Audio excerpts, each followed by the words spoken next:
আসা। প্রথমেই বলি যে এই 11 দিন, পয়লা বৈশাখ থেকে 11 দিন কেন এই পুজোটা করব, কী কারণ আছে। আমার মনে হয় যে ফার্স্টে প্রশ্ন থাকা উচিত যে কেন, এটা ছাড়া আমার কি হতে পারে, এটা হলে আমার কি হতে পারে।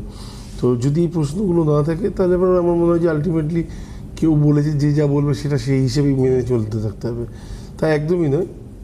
নরসিংহ এমন একটা অবতার, এটা হচ্ছে বিষ্ণুর যে অবতারগুলো তার মধ্যে একটা, 10 অবতারের মধ্যে একটা চতুর্থ পর্যায়ের অবতারের নাম হচ্ছে নরসিংহ অবতার। এই নরসিংহ অবতার কী করতে পারে, আপনার লাইফের জটিল, মানে সবথেকে জটিলতম যে সমস্যাটা আছে, যেটা হয়তো এই মুহূর্তে চলছে, তার থেকে আপনাকে মুক্তি দিতে পারে, অথবা যেটা মানে আসতে পারে আগামী দিন, তো সেই জায়গা থেকেও আপনাকে মুক্তি দিতে পারে। এবার হচ্ছে ভক্তি বা নিজের যে কি বলবো ঊর্জা, এইটা কতটা আপনার মধ্যে বিশেষিত আছে, সেই জায়গাটাকে আগে দেখতে হবে। যদি মনে করেন যে আমি যে কোনো প্রবলেমে, যে কোনো জটিলতায় আছেন, কেউ আইনি প্রবলেমে থাকতে পারেন, কেউ হয়তো অর্থনৈতিক প্রবলেমে থাকতে পারেন, কারোর সন্তানের বিয়ে নিয়ে থাকতে পারে, একটা না একটা জটিলতা প্রত্যেকটা মানুষের জীবনে আছে। কারণ আমরা জটিলতা ছাড়া কোনো কারণেই থাকতে পারি না। আমাদের মধ্যে কোনো না কোনো সমস্যা প্রত্যেকটা মানুষ যারা, তাদের মধ্যে অবশ্যই আছে। খুব স্মুথ লাইফ হতে খুব কম মানুষই আছেন তারা দেবতা।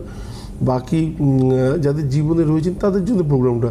তারা যদি মনে করেন যে এই 11 দিন পুজো করলে বিশেষত কী লাভ করতে পারি, আমি ফার্স্টেই বললাম জটিলতা থেকে মুক্তি লাভ, এক কথাতে অনেক কিছু বোঝানো যায়।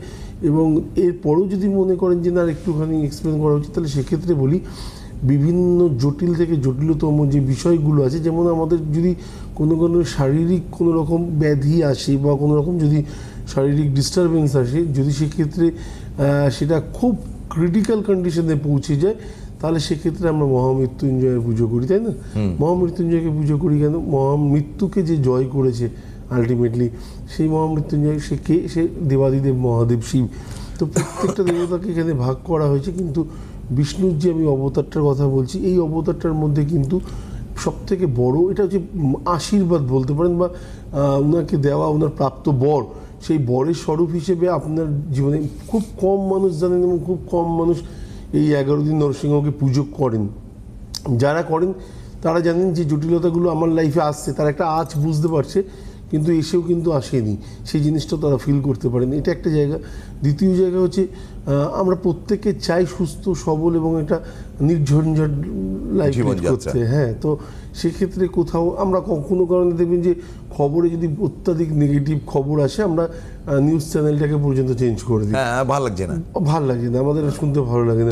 তো সেটা যদি আমাদের লাইফ হয়, তখন ওই একটা জায়গায় থাকি যে যারা হার মেনে নেয় তাদের ক্ষেত্রে চরম জায়গাটা তারা চিন্তা করে, আর বাকি যারা হার মানে যারা লড়াই করতে পারেন, আমি তাদের দুজনের জন্যই বলছি, লড়াই করার জন্যই আলটিমেটলি পৃথিবীটাতে দেখতে আসা। তো এই দেখতে আসাটা নিজেকে হারিয়ে আবার ফিরে যাওয়ার থেকে আমার মনে হয় একটু লড়াই করে ফিরে যাওয়া সৈনিকের মতো, এটা মনে হয় বুদ্ধিমানের কাজ হবে। আর সেখানে